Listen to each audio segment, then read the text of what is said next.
m'appelle Chennour Youssef, je suis formateur et coach en technique de communication, expression orale et prise de parole en public. Aujourd'hui, je vais commencer une nouvelle série.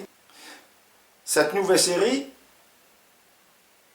va vous permettre de découvrir qu'avec les méthodes et techniques que j'enseigne, c'est être capable de parler et présenter n'importe quel sujet, qu'il soit difficile ou pas difficile, devant un auditoire et surtout de pouvoir transmettre son idée.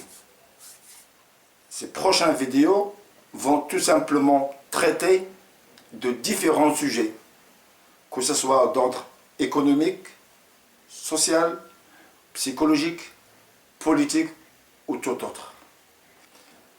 Le premier sujet par lequel je vais commencer cette série, que je vous rappelle s'intitule « J'ai tout compris », le sujet est les banques islamiques ou la finance islamique.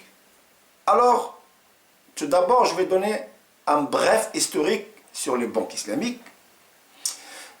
Je vais donner la définition et les produits des banques islamiques.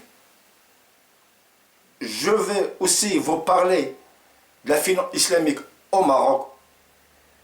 Et puis enfin, je vais donner une conclusion avec certains critiques. Il semble que la première banque islamique date de 1963 et a été créée en Égypte. Ça, c'est un bref historique. Alors, c'est quoi les banques islamiques? La finance islamique ou les banques islamiques, ce sont, comme toutes les autres banques, ce sont tout d'abord des banques qui ont un siège social, des murs, des secrétaires, des commerciaux. Comme toutes les autres banques, il y a des clients qui déposent leur argent et d'autres personnes, d'autres clients qui viennent emprunter cet argent. Je mets emprunter entre guillemets. On verra par la suite. Donc c'est ça, donc les banques islamiques, c'est comme toutes les banques d'ailleurs. Seulement, il y a une grande différence. Par rapport aux banques classiques, les banques islamiques doivent impérativement respecter la charia islamique. C'est là la différence et elle est énorme. Alors, qu'est-ce que cela veut dire? Cela veut dire que les banques islamiques, quand elles prêtent de l'argent ou quand ils prennent les dépôts des clients, toutes ces opérations doivent respecter la charia islamique, notamment que l'origine ou la destination de ces opérations soit licite, légale et respecte la charia. C'est-à-dire qu'il ne doit rien avoir avec l'intérêt. Riba. Donc le taux d'intérêt et la pratique de l'intérêt est strictement interdite. C'est d'un côté. Il est interdit aussi toute opération concernant le jeu de hasard. Qamar. Ça émane le qamar du jeu du hasard. Où ça va être pour financer le jeu de hasard, c'est strictement illicite. Tout ce qui concerne, donc n'intervient pas en tout ce qui concerne ce qui est alimentation haram, le porc. Tout ce qui est spéculation, c'est-à-dire al-maysir. Maintenant que nous avons vu quels sont les principes des banques islamiques, nous allons faire un tout petit tour sur les produits proposés par les banques islamiques. Alors nous allons distinguer tout d'abord la mudaraba. Qu'est-ce que cela veut dire? Mudaraba, ça concerne tout ce qui est financement des entreprises. Alors l'entreprise qui a besoin d'argent s'adresse à la banque islamique pour se financer. La banque islamique va financer son projet, seulement à la différence par rapport à une banque classique, c'est que dans le mudaraba, et la banque et les clients partagent les pertes et les profits. Donc, partage les gains et les risques. Quand ça marche, le gain est partagé entre les deux partenaires. Et supposons que l'entreprise fait faillite ou que l'entreprise ne marche plus, la banque, les apporteurs du capital ont perdu leur capital, donc les pertes aussi sont partagées. La banque a perdu le capital et l'entrepreneur a perdu ses efforts. C'est ce qu'on appelle la mudalaba. Sachez, entre guillemets, que tous les produits que propose la banque islamique, effectivement, sont faits, se réservent de caution et de garantie. On en parlera après. Et puis il y a l'autre produit qui s'appelle Al-Musharaka. Qu'est-ce que cela veut dire? Al-Musharaka, ça s'adresse à toute personne, principalement les particuliers, qui souhaitent acheter un appartement ou une maison ou un bien immobilier. Comment ça marche concrètement? Concrètement, ça marche de la manière suivante.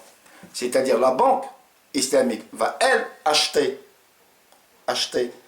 l'appartement ou le lieu d'habitation et va la louer, pas la vendre avec intérêt, mais la louer au client pendant une certaine durée, 20 ans, 25 ans, tout dépend du contrat. Et pendant toutes ces 25 ans, la personne va louer l'appartement et au bout des 25 ans, l'appartement lui revient en pleine propriété. C'est-à-dire que le locataire, après avoir honoré les 25 ans de location, devient propriétaire de l'appartement ou du lieu d'habitation, ce qu'on appelle la musharaka. Contrairement à la location classique ou traditionnelle, on peut louer un appartement pendant 30 ans, on restera toujours locataire. Alors que dans la musharaka, au bout de 20 ans, 25 ans, votre loyer est terminé, donc vous devenez propriétaire. Évidemment, la banque va acheter le lieu d'habitation ou l'appartement ou la maison en appliquant un bénéfice qui est réparti sur la période d'emprunt. Un autre produit, c'est la murabaha, ou c'est l'équivalent du crédit à la consommation. Le crédit à la consommation ou la murabaha de la finance islamique consiste à financer tout achat pour la consommation, que cela soit une voiture, un frigidaire et autres.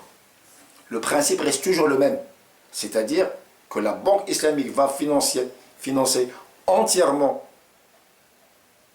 le bien, il va vous le louer en appliquant un bénéfice. Sachant que dans l'islam, le bénéfice n'est pas interdit. Bien au contraire, c'est l'intérêt qui est interdit. Le commerce, bien au contraire, elle est encouragée dans l'islam. Donc, il va vous vendre, il va vous louer ce produit pendant une certaine durée. Et une fois que le paiement est terminé, vous devenez propriétaire du bien. On va supposer, par exemple, que vous souhaitez acheter une voiture que vous n'avez pas les moyens et que vous ne disposez que de 10% ou de 20% du prix de la voiture neuve. Vous vous adressez à la banque islamique va acheter intégralement, il va payer cash la voiture qu'il va vous louer. Bien sûr, en appliquant un bénéfice. Supposons qu'elle a acheté une voiture 100 000 dirhams, il va vous la vendre 120 000 dirhams. Et ces 120 000 dirhams seront répartis sur 6 mois, ou 8 mois, ou 10 mois selon votre contrat, selon vos conventions. Et au bout de 10 mois, ou 8 mois, donc elle devient votre propriété. Il y a aussi ce qu'on appelle al-ijara. Al-ijara, c'est exactement le même principe que le crédit bail. La banque va acheter un outil de production qu'elle va mettre à la disposition de l'entreprise, il va la louer pendant une certaine durée et l'entreprise devient propriétaire de l'outil de travail. Ça, c'est ce qu'on appelle l'ijara et c'est exactement le même principe que le crédit bail. Et brièvement, je veux parler de deux autres produits de la Banque islamique, sans rentrer dans le détail. Il y a ce qu'on appelle le soukouk. Le soukouk, ça veut dire l'intervention de les obligations, achat des obligations. Et cela concerne particulièrement les mairies, jama'at, etc. Et puis, il y a un autre produit qui s'appelle l'istisna, et qui est un contrat de construction qui est passé entre le constructeur et le client. Donc sachez qu'il existe le soukouk et l'istisna, qui sont aussi donc, des produits qui rentrent dans la finance islamique. On ne va pas rentrer dedans, donc je vous ai donné les trois principaux. Les banques islamiques au Maroc. La loi a été votée définitivement pour l'entrée en vigueur de la finance islamique. Au Maroc, ils vont porter le nom des banques participatives. Donc ils doivent obligatoirement apporter le nom participatif. Les banques islamiques seront surveillées de près par un conseil de zéléma qui vont vérifier la validité des produits qui sont proposés pour chaque dossier. Chaque fois, ils vont regarder est-ce que la demande de prêt, est-ce que le dépôt est respectueux de la charia islamique. Autre chose encore, par l'entrée en vigueur des banques participatives, un fonds de garantie sera constitué. Pourquoi? Ce fonds va rembourser les clients en cas de défaillance, de faillite de ces banques islamiques. Donc en même temps, il y aura ce fonds de garantie. Alors, pour le Maroc, quels sont les bénéfices que peuvent retirer le Maroc des banques islamiques? Tout d'abord, ça va augmenter le taux de bancarisation.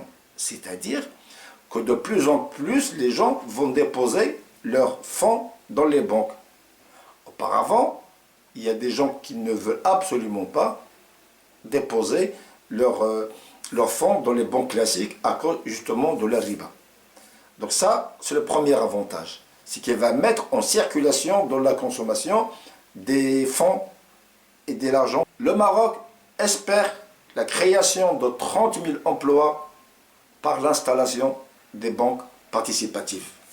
Certaines banques, comme Attijari ou Wafa Bank, n'ont pas attendu l'arrivée des banques islamiques pour proposer des produits. Ils ont anticipé depuis 2010. Banque Populaire et le BMCE sont en train de mettre en œuvre des produits correspondant à la charia islamique.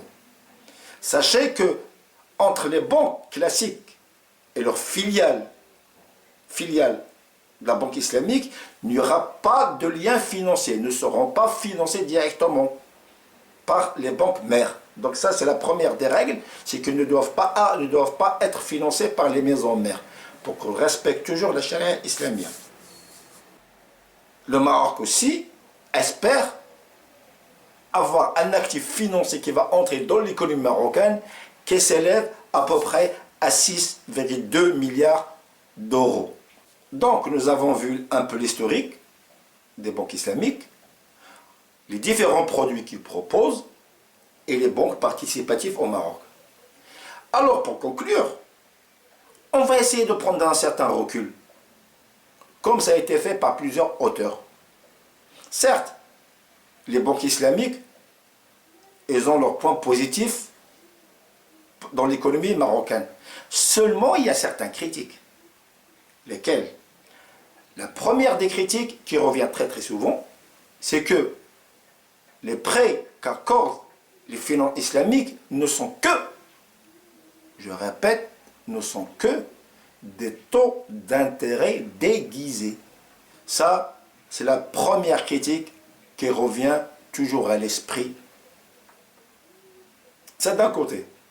D'un autre côté, est-ce que le dépôt des particuliers sera suffisant pour pouvoir booster les banques islamiques? Ce n'est pas sûr.